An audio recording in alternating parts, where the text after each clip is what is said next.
1950년대 포르투갈 리스본 항구에 도착한 선박의 냉동 창고에서 한 선원의 시체가 발견됩니다. 그 배는 영국에서 와인을 하역하고 돌아온 선박이었는데 하역 작업 후 동료의 실수로 냉동 창고에 감금되어 엄청난 추위와 고통 속에 동사한 것입니다.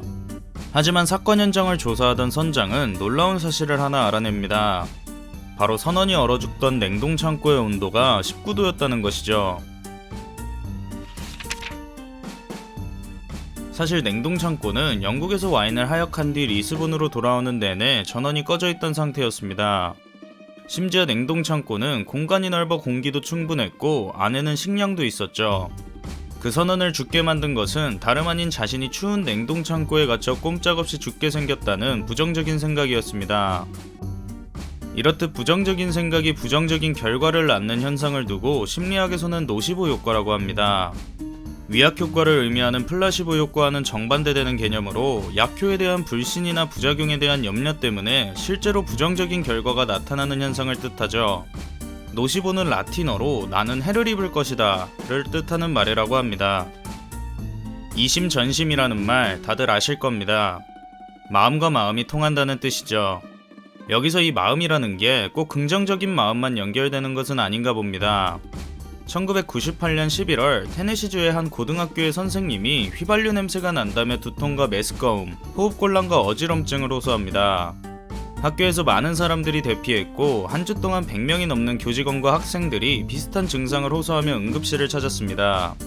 경찰은 학교를 폐쇄하고 광범위한 조사를 실시했습니다. 하지만 보고된 증상들을 의학적으로 설명할 만한 증거는 발견되지 않았죠. 사건 발생 이후 설문조사를 실시한 결과 증상을 보고한 사람들 중에는 여자가 더 많았고 또 친구가 아프다는 것을 알았거나 본 사람이 많았다고 합니다. 노시보 효과는 한 임상실험에서도 밝혀진 바 있습니다. 실험자가 실험에 참여한 한 남성에게 항우울제를 처방하고 지속적으로 복용하게 한 것인데요. 남성은 약을 과다 복용하며 이에 따른 약의 부작용이 나타났고 실험을 중단해야 할 정도로 건강이 위독해졌습니다. 이때 실험자는 남성에게 당신이 여태까지 복용한 약은 일반 비타민이다 라고 말해주었습니다. 이 말을 들은 남성은 급속도로 건강이 회복되었습니다. 하지만 정말 놀라운 사실, 그 약은 진짜 항우울제였습니다.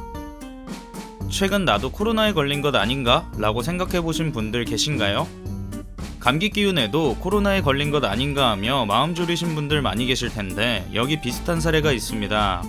한 마을에 역병이 돌고 있다는 소문이 퍼집니다. 그러자 갑자기 상당수의 주민들이 구토와 발열, 발진 등 증상을 보이며 병원을 찾았죠. 실제로 마을 주민 중 일부만 감염되었을 뿐인데 감염되지 않은 주민들도 역병의 증상을 경험한 것입니다. 최근 우리나라에서도 동일한 상황이 관찰됐습니다.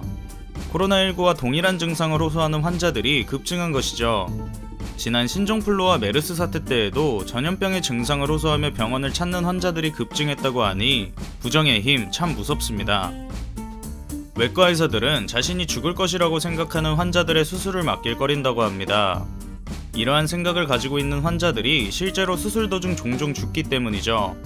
또한 연구 보고서에 따르면 똑같은 위험 요인을 가지고 있는 여성 중 자신이 심장 발작에 특별히 취약하다고 믿는 여성이 심장 발작으로 죽을 확률이 그렇지 않은 여성에 비해 4배나 높다고 하네요. 많은 전문가들은 노시보 효과의 결정적인 원인이 신경화학 물질이 아닌 믿음이라고 주장합니다. 한 가지 일에 대한 부정적인 인식이나 우려가 결국 부정적인 결과를 만들어낸다는 것이죠. 모든 일은 우리가 어떻게 생각하고 믿는지에 따라 달린 것 같습니다. 오늘 남은 하루도 화이팅 하시고 긍정적으로 마무리하시길 바라겠습니다.